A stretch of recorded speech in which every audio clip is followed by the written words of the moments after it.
उन्हाळी सुट्टी असल्यामुळे दुपारच्या वेळी मुलांना खूप भूक लागते. अशा वेळी बाहेरचं काही ना काहीतरी चटर-पटर देण्यापेक्षा मी घरामध्येच बनवलेला आहे मुरमुऱ्याचा भडंग.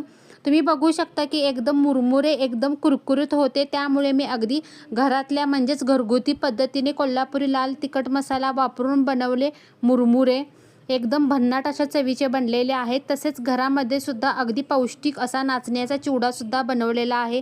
तुम्हाला जर मुरमुरेचे ऑर्डर तसेच नाचणीचा पौष्टिक चिवडा नमकीन टाईपचेच हे प्रकारचे चिवडे आहेत.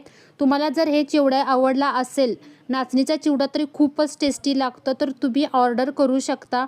तुम्हाला जर तसे ऑर्डर करायचे असेल तर तुम्ही मला प्लीज कमेंटमध्ये मेसेज करा. तुम्हाला तिथे जाऊन नंबर मिळेल.